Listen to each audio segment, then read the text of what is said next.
Hey, good morning. So here we are. What is it? Saturday morning here in Montreal area in Quebec, Canada.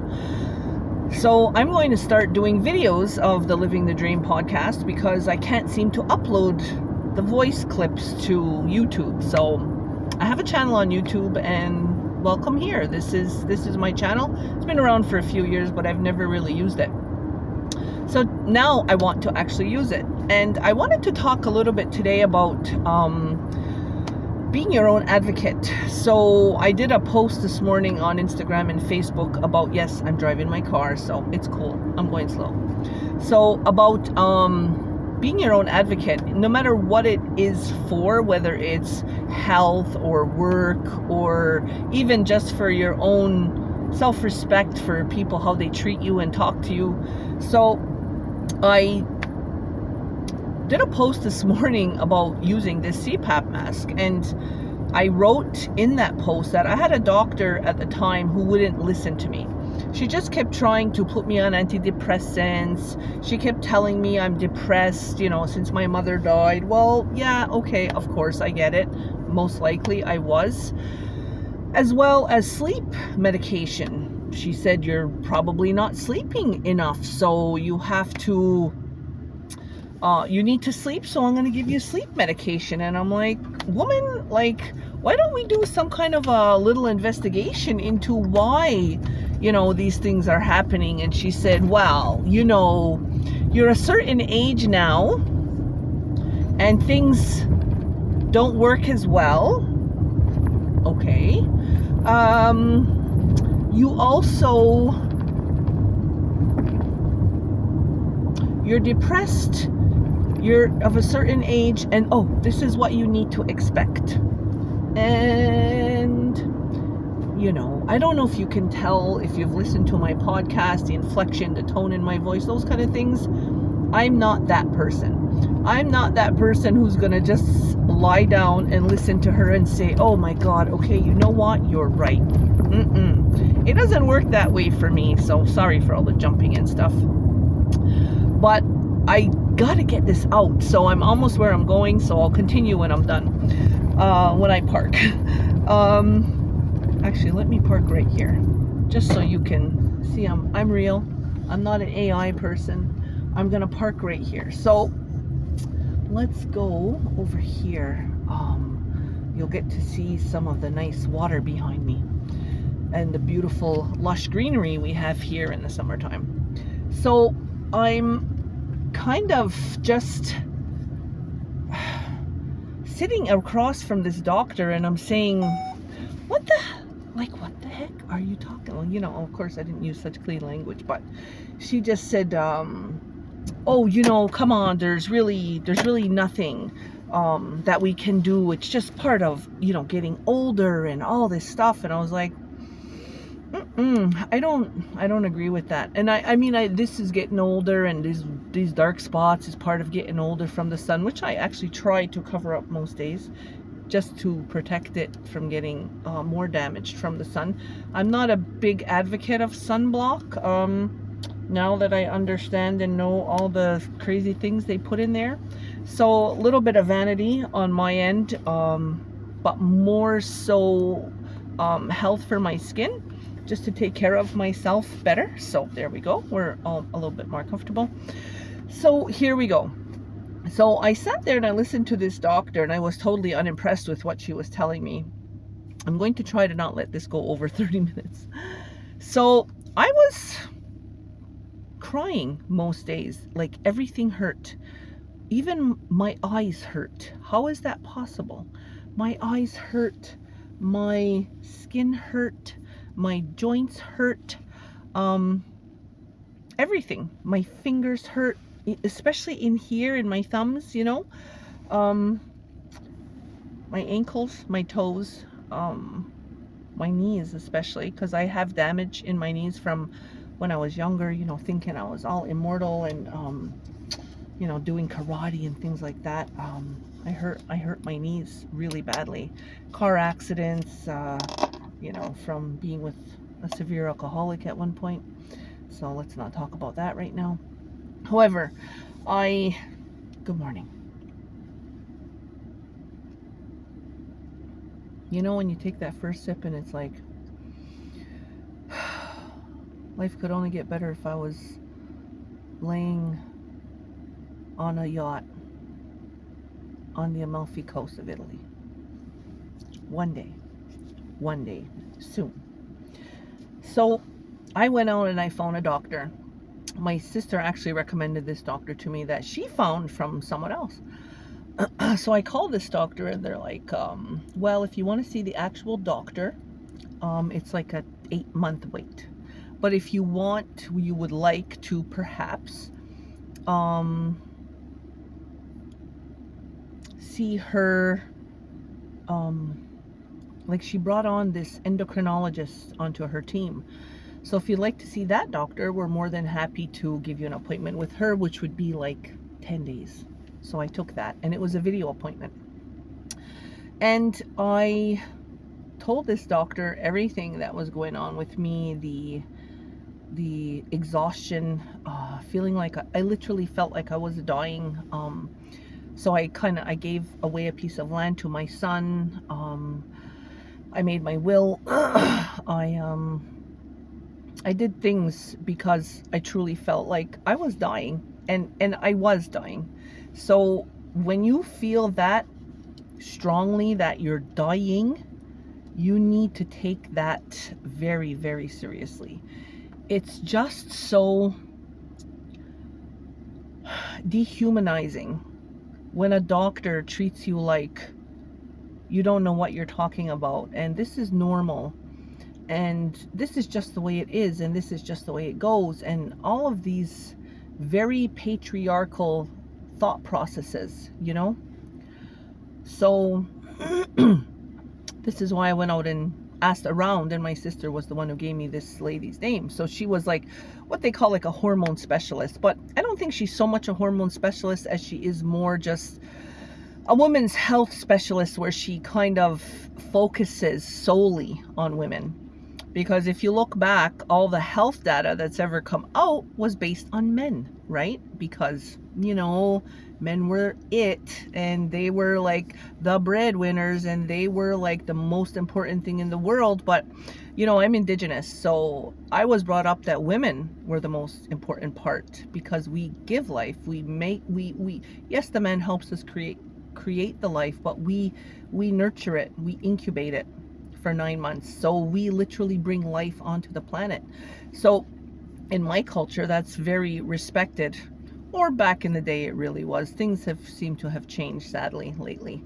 However, so I went to see this doctor, and they asked me, you know, how do you feel? I feel exhausted all the time. Do you have any joint pain? I have body pain all over. Do you have headaches? Yes, I have headaches. Do you sleep well? I don't know. I wake up snoring. So maybe no, not so much as I think. The questions that she asked me: you have pain in your neck, around your jaw. Do you have pain here? Is it sensitive? Is it sore? I said, I know I have small nodes on my thyroid gland, but they always told me it was nothing to really worry about. And she said, okay, so we're going to check your thyroid. So blah, blah, blah. They do all these tests. But she says to me, I really want you to go for a sleep apnea test. I said, really? I said, my son uses one of those masks for like 10 years, and he's only 36. He stopped breathing like 100 and something times a minute. So he slept in a constant choke. Whoa. And I was not in a constant choke. However, I was in a choke enough that I never got a good sleep, because you don't get into a deep sleep where your body heals and actually relaxes, you know. So I asked my GP, who was still working at the time. She retired, thank God. If she could give me a referral for a sleep apnea test. And she said, why do you need that? And I said, well, because I think I have sleep apnea. I wake up snoring all the time, and I don't feel rested, and all you keep trying to do is put me on sleeping pills. So what, am I going to die in my sleep because I'm on a sleeping pill and I'm choking at the same time? She was not pleased. So I'd lost all faith in her, sadly, because of all of the things that she the way she treated me as totally not valued as a person, as her patient, you know. And I think she recognized that. So I did the sleep apnea test, and the pulmonologist, who is the person, a lung doctor, pulmonologist, called me and said, Shirley, I just wanted to go over your test results with you. It was about 3 weeks later. I said, okay. And he said, I'm not surprised you feel so bad when you wake up, like you didn't really get any rest, because you don't. You stop breathing 34 to 38 times a minute. It's just in that ballpark. And I was like, oh. And he said, that's severe sleep apnea. It's not as severe as others. It's not a contest, he said. However, you do need a CPAP machine, because if this stays like this, your body, your organs will go into failure and stuff, because you don't get enough oxygen, you don't get enough restful sleep. I cried so much after that call, because I thought, well, wow, this is the end, you know? This is the end. But it was really a beginning. Oddly enough, it was really just a beginning for me getting back my feeling of health and wellness, of having a good, clean energy, of sleeping well and eating properly, and starting to think more clearly. I have to put this here because that sun is killing me. I love the sun, but you know, it does damage a bit. I use sunblock all my life, but not recently. Anyway, I didn't ever believe that a CPAP mask could help me as much as it has. It just blows my mind that there's just no comparison, or the comparison, for how I felt before, like I was dying, making my will, giving things away, talking to my children about dying, doing those things. Oh my goodness. So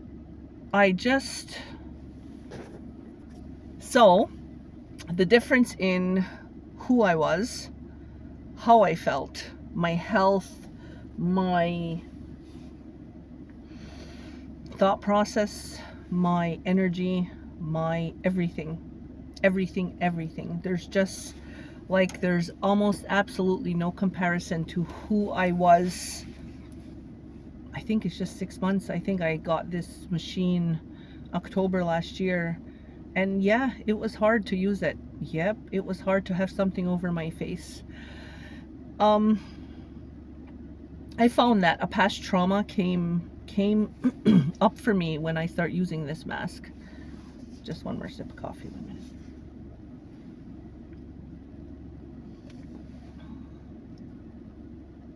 It's my only vice, I swear to God. Oh, and cake sometimes. However, my mom passed away July 4th, 2022. And my mom had something called idiopathic pulmonary fibrosis. Idiopathic meaning they don't know where it comes from, and pulmonary fibroids, which means that her lung filled with all those little nodules, right? She also had something when she was eating as she got older, because she was like 82 when she died.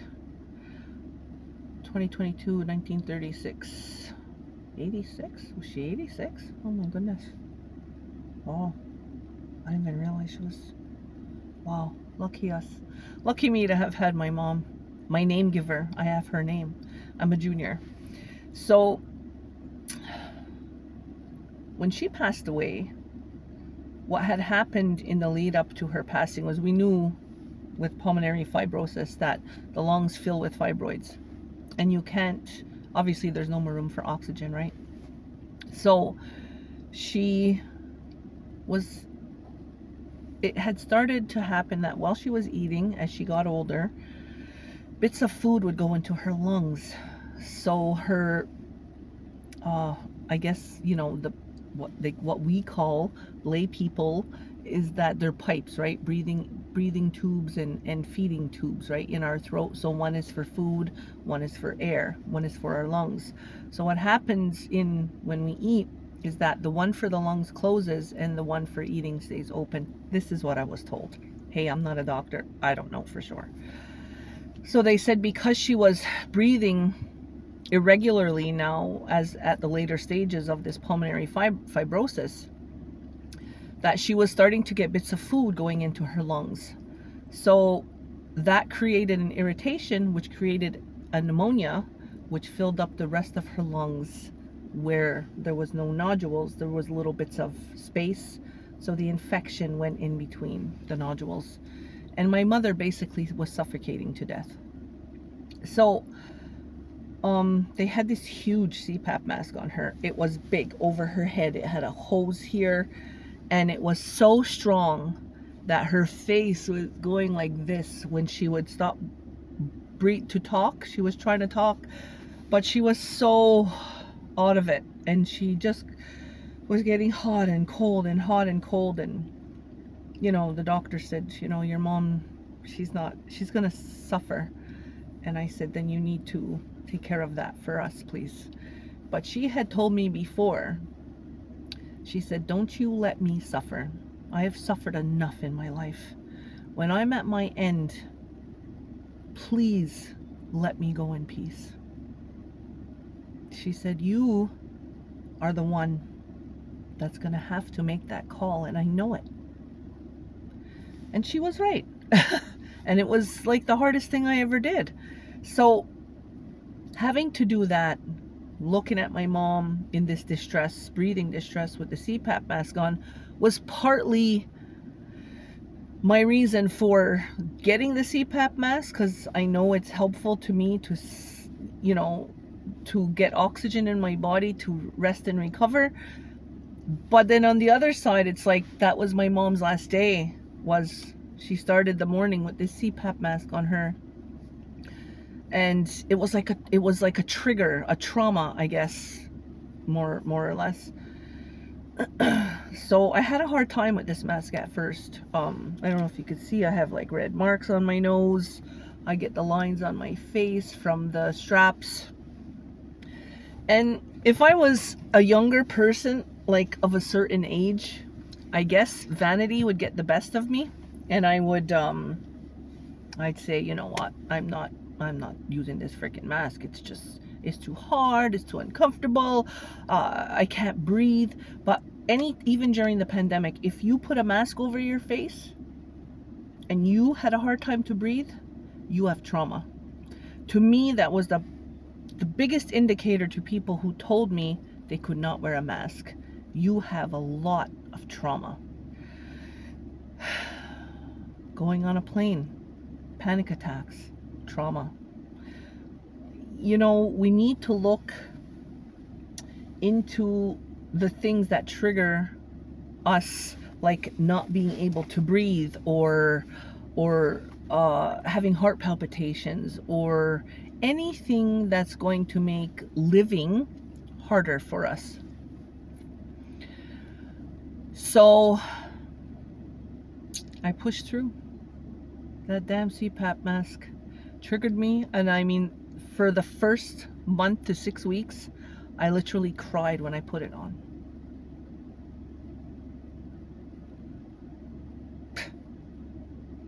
And it's like, for me, losing my mother, my namesake, right?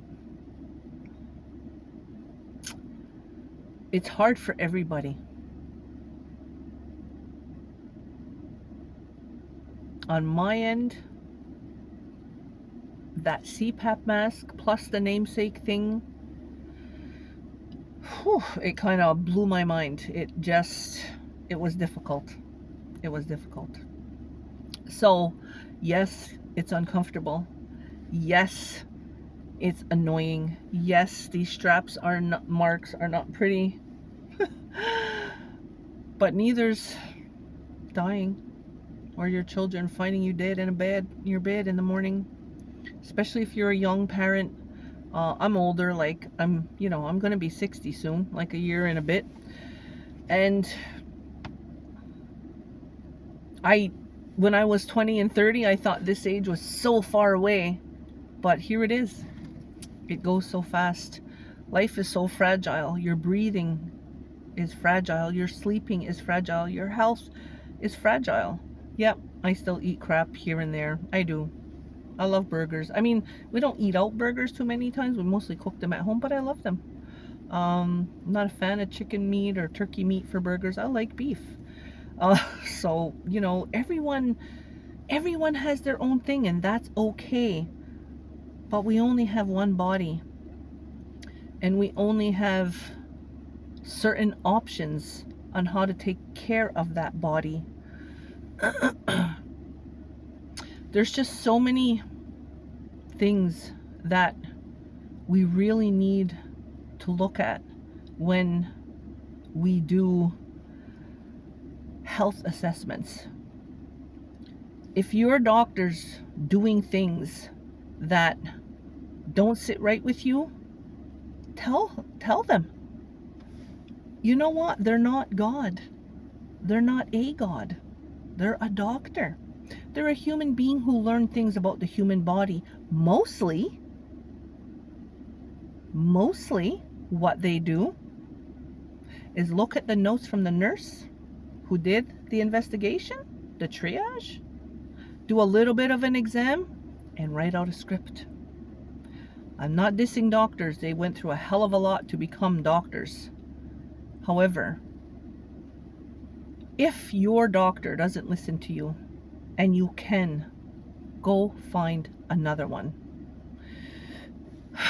It's unfortunate that my doctor was a female who disregarded me and devalued my experiences I was having by saying, that's what happens when you get older. Yes and no. And my mom, when she was about 68 years old, started to see blood in the toilet when she'd go to the toilet, and she would wipe herself and see blood. And she went see her doctor, and the doctor said, "Oh, Shirley, you probably ate strawberries or spaghetti." My mother said, "Excuse me? I'm not a stupid 4-year-old. I know the difference between food and blood in my feces. I'm not ignorant." And the doctor blew her off. But she knew there was something wrong. Her body was telling her there was something wrong. Because for a long time she was telling us, I'm constipated, I don't know what it is. Well, she had a tumor this big right at her colon. Right in her rectum. She wasn't constipated, she was blocked by a tumor. Consider this. She had a colonoscopy less than 2 years before that. And they were only sending her back 5 years later. But within that 2-year span, year and a half, say, she ended up with a tumor in her colon, in her rectum. And they blew her off. She seen the blood. She saw it. There it was. But they blew her off. Listen to your body. My mother saved her life by like 16 years. We would have lost her so much sooner. But she went to the hospital. She waited the excruciatingly long time to get seen, and then another hours before they did set her up for a colonoscopy because she would not leave. She said, "I'm not leaving. You need to do a colonoscopy. You just had one." She said, "I don't care. I see blood in the toilet." So I guess I take after my mom. I'm proud to say. She was absolutely a warrior, my mom, for herself and for her family. She tried so hard, and sad to say, I ignored most of the stuff she tried to do for me. My life would have been so much better, wealthier, and richer in itself if I would have just listened to her. So advocate for yourself. If you know there's something wrong and you feel it in your gut, if your whole being, down to your soul, is exhausted, you're not sleeping. There's something wrong. And you need to honor that part of that and value that part of yourself that's telling you there's something wrong.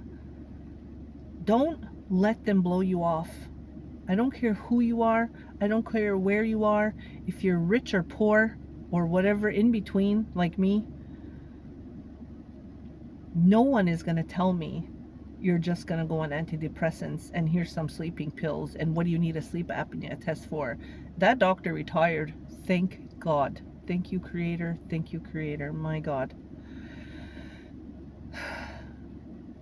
I made a point to go see her in her last week in practice to tell her how unvalued I felt, how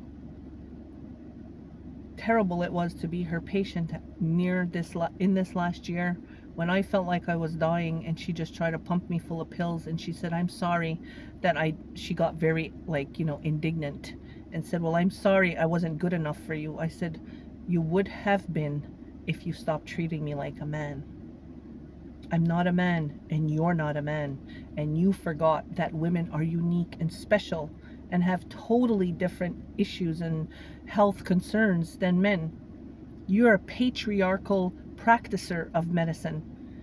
You're not a human matriarchal practicer of medicine. When you are a woman and the matriarch of your own family, as she is, how could you just dismiss what I'm telling you? Thank God she wasn't the same doctor who dismissed my mother years and years ago. So advocate for yourself. See, I have the redness on my cheeks from the mask. I don't care. I'm at a point and stage in my life where I'm just happy to be alive. I don't have to look at this. You got to look at this. It's like I just did this off the cuff, like parked my car just so you could see some greenery behind me. And of course, I'm in a private parking lot where the security guy came out and said, you're not allowed to be here. I'm like, just give me 10 more minutes, I'll be gone. So he knows who I am, so that's okay. That's the joy, I swear, of living in a small community. They know who you are, and I'm not a troublemaker. I'm a very quiet, calm person in my life. I stick to my family and very few close friends. Just wow, though. Please, beautiful people, advocate for yourself.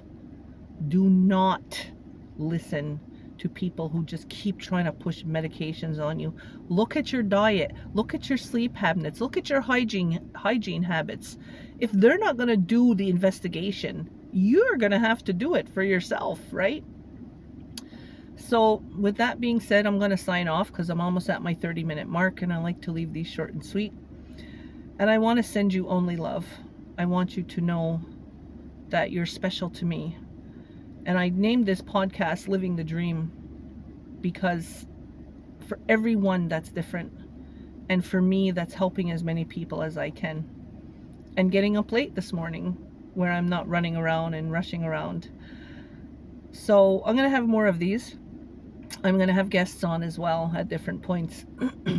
I am so thrilled to be uploading this finally to YouTube and getting you to see my face. The picture on my profile cover is about 5-6 years old. It's been a rough go the last few years, so thank you for your patience, and I'm sending you only love today.